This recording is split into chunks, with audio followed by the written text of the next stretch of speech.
Welcome back to the channel or the podcast, wherever you're watching or listening. My name is Micah, and I am the co-owner and co-founder of Dream Support.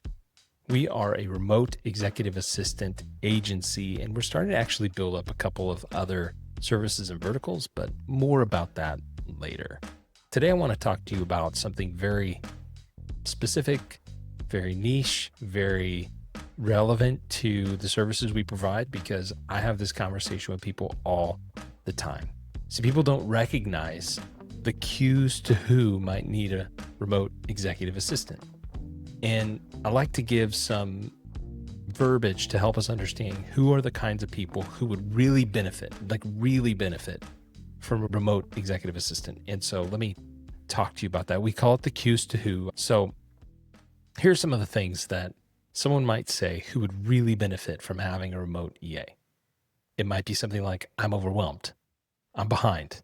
I can't keep up. I forgot to follow up, or things are falling through the cracks, or I just need more time. And underneath all of that is often a leader who had become buried administrative weight. So let's give you some of the cues. Here's a bunch of cues. Okay, cue number one. They're constantly saying they don't have enough time. This is an obvious one. If someone is always saying, I'm slammed, I'm drowning, I'm behind on email, I can't get to everything, that's a cue, especially if they're highly capable, because the issue usually isn't laziness, it's capacity. Cue number two. Their brilliance is trapped behind logistics. This is a huge one because they're visionary, they're creative, they're strategic, and they're relational, but they spend their day scheduling meetings, rescheduling meetings, managing calendars, organizing files, replying to low-level emails, handling repetitive admin. And your time is too valuable to be sitting on those kinds of work logistics. Cue number three. Important things keep slipping through the cracks. You got missed follow-ups, forgotten emails, delayed responses, projects that start but never finish. Not because they don't care, but because they're carrying too much mentally. A lot of leaders aren't failing from lack of talent. They're failing from bandwidth overload. If it's you, you know. Cue number four. They have a someday list. This one shows up all the time. You hear things like, I've been meaning to do that. I have so many ideas. I just haven't had time. Someday I want to launch this. Someday I want to do that. This is one of the biggest cues because often what they're missing isn't vision, it's operational support. Sometimes also focus, because we're multi-passionate individuals. Okay. And so are you. So I get that. Number five, your inbox controls your life. If someone's inbox is creating anxiety, that's a cue. Thousands of unread emails, using email as a to-do list, missing important communication, checking email constantly instead of leading intentionally. A healthy executive assistant relationship can dramatically reduce that mental clutter. Cue number six, they are the bottleneck. This is especially true for founders, pastors, nonprofit leaders, executive directors, business owners, creatives, presidents, therapists, solopreneurs, multi-passionatepreneurs.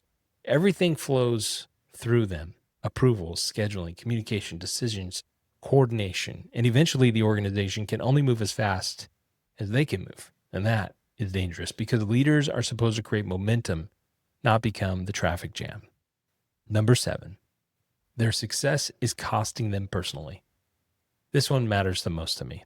When someone is mentally exhausted, always working, emotionally unavailable, carrying stress home, missing family moments, unable to rest, that's a cue. Sometimes hiring support isn't about becoming more productive. Sometimes it's about becoming more present. All right, last cue. Cue number 8. They become too expensive to do their admin. This is a tough realization for high capacity leaders. If your highest value contribution is leadership, fundraising, coaching, creating, strategy, relationship building, but your day is consumed by administrative maintenance, there's a mismatch. And often an EA is the bridge that gets people back into their highest value work. All right, so you've heard the 8. I'll just repeat them real quick. Constantly saying they don't have enough time. Brilliance is trapped behind logistics. Important things keep slipping through the cracks. They have a someday list. Their inbox controls their life. They are the bottleneck. Their success is costing them personally, and or they've become too expensive to do their own admin. At Dream Support, we often say the goal isn't just to take tasks off your plate. The goal is to free leaders to live and lead at a higher level. And sometimes the first step is simply recognizing the cues. Not, do I deserve help? Not, if I don't like this kind of stuff, nobody else likes this kind of stuff, because that's a lie. But what could happen if I actually had support? If any of that resonates with you, or you feel like I was describing you or talking specifically to you, or someone else came to mind while watching the video, we'd love to talk. You can learn more at dreamsupport.club. Until then, God bless, cheering you on. See you in the next one.